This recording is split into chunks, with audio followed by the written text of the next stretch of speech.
ネたと少しで終わる。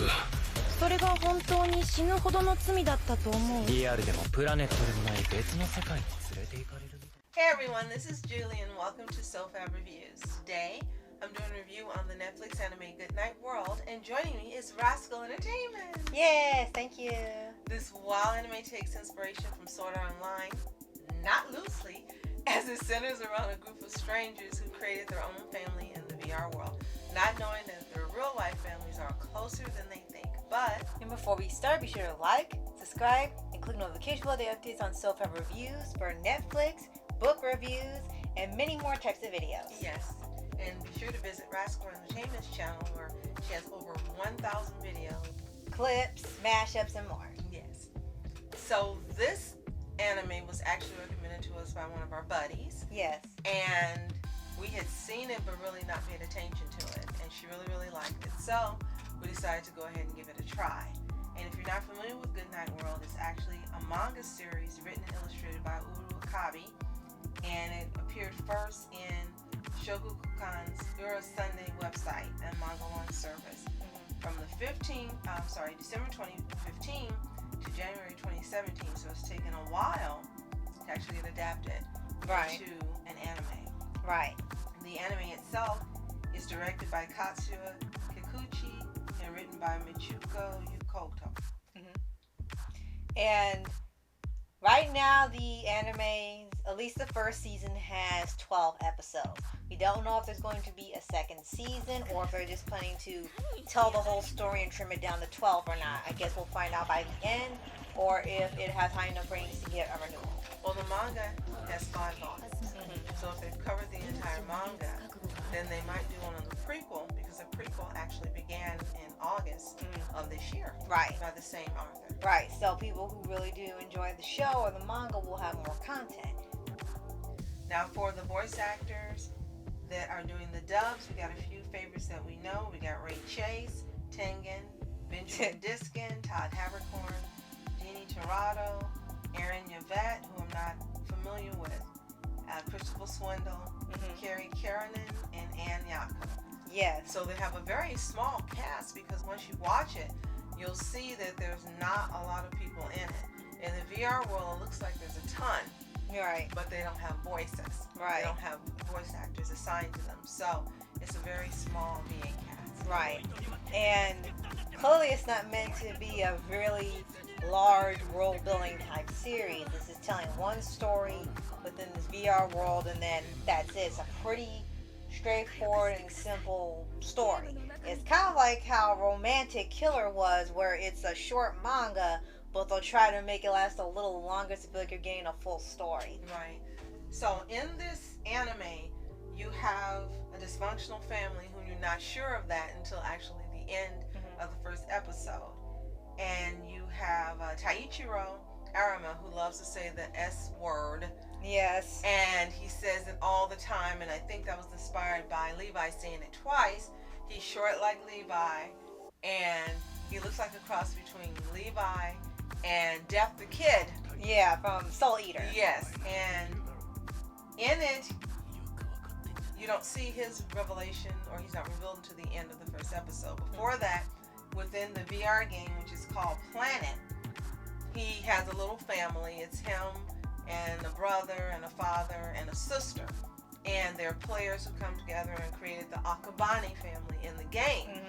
And in the game, he doesn't say crap all the time. Right. It's just out of the game.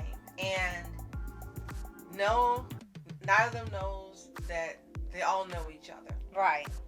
They keep it pretty well a secret.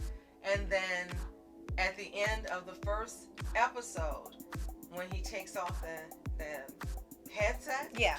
then he starts saying the S word over and over and over. Like, he says it about 30 to 40 times an episode. No joke. It's almost like they're breaking a record for the most Yes. times this word can be said in And a he just series. says it constantly in a row. It's not peppered throughout. He just says it over. Or Right. he says things are crappy.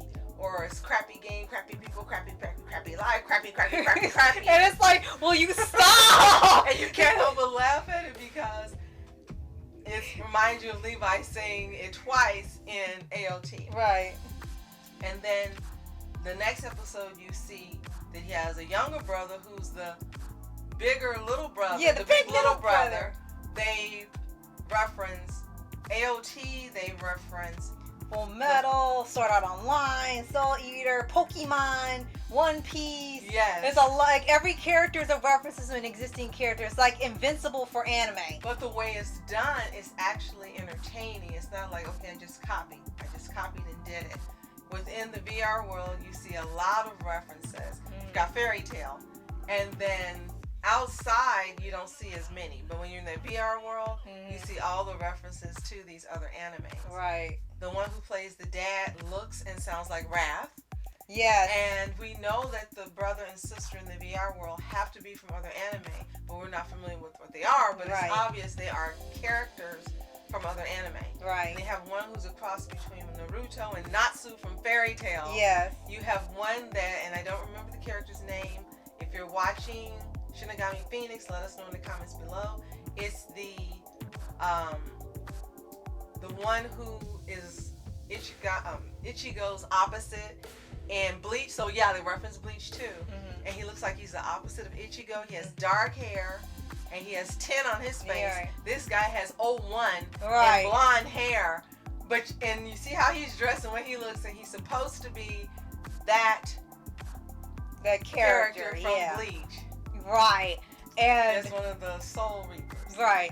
And my favorite one that stood out the most is in the first episode when they have sky pirates and they're kicking two of them out, and the two ones that are idiots look like Jesse and James, and they sound like them. Even down to having pink and blue hair, and they had rocket launchers. Yeah, Pokemon too.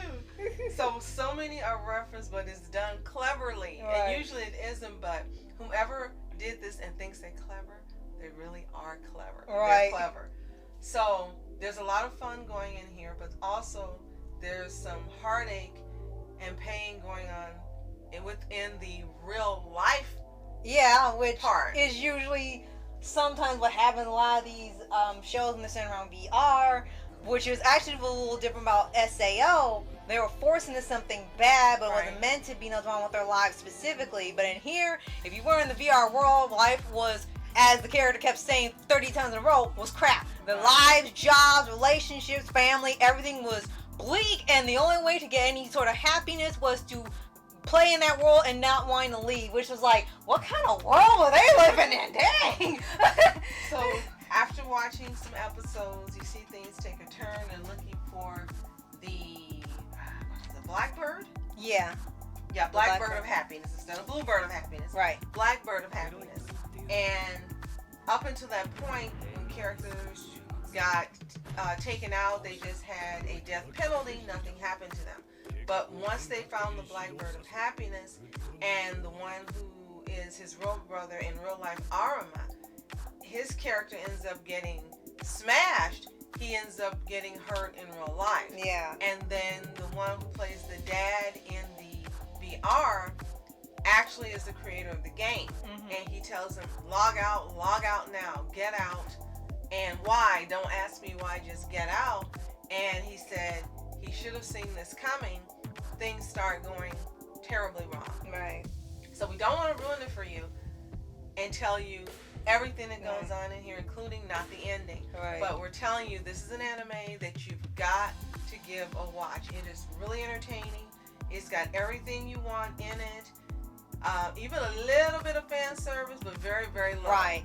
And they even have really little tiny moments where you can tell characters do care about each other. Like they've just been so barreled down by life and crap and things, they kind of don't show up. But there were small hints that they do actually care about each other in real life. Because as much as he says crap 30 times a day, he says, your big brother's here to save you!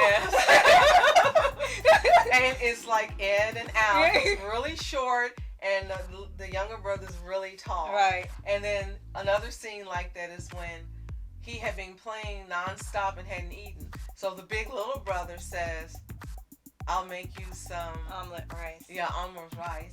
And he says, I'm only going to eat it because you made it. You took the time to make it. And he starts eating. He just sits there and watches. Why are you? He's looking down on me. crappy brother. Look at You're me, actually eating ate it. crappy rice, crappy. And it's like, oh my gosh. So one more thing I wanted to, is really interesting that the opening theme song is titled Black Crap, and it was written by VTuber, or performed by VTuber Kazuha of the band Nija Sanji. I want to get it right. While the ending theme song is Salvia by Nornis, a vocal unit composed of Nija Sanji members Machida Shima and Inui Toka. So we thought that was really interesting. The visuals are really flashy and just constantly going. Yeah, so we don't even look at the screen, we just listen to the music. Yeah, if you're photosensitive or have seizures or anything, don't look at the intro. Either skip it or just look away until it's over. Absolutely. So if you've seen Goodnight World on Netflix, let us know in the comments below. Did you love it? Did you hate it? Did you find it as entertaining as we did? We didn't know what to expect. We were pleasantly surprised that this is really a good anime. Yeah. And if it were on Toonami or Crunchyroll, it would have a lot of viewers. It's that good. It's very well done. If you haven't seen it, it's available exclusively right now on Netflix. Give it a watch. Come back and let us know what you think. Also, if you happen to have read the manga, let us know what you think in the comments below as well. Yes. And with that, thank you so much for joining us today. Thank you again, Rascal, for joining us. And be sure to like, subscribe, notification button to get updates on SOFHAB reviews for Netflix, manga, regular books, and so much more. Right. And stay tuned for more reviews, manga, books, anime, and more coming at you in 2024. It's going to be a wild ride. Yes. So, thank you so much for watching. I'm Rascal. I'm Julie. Have a fantastic day. Continue to be happy, healthy, and whole. See you next time. これが私たちの切り札だ。てめえの理想ぶっ壊してやっから。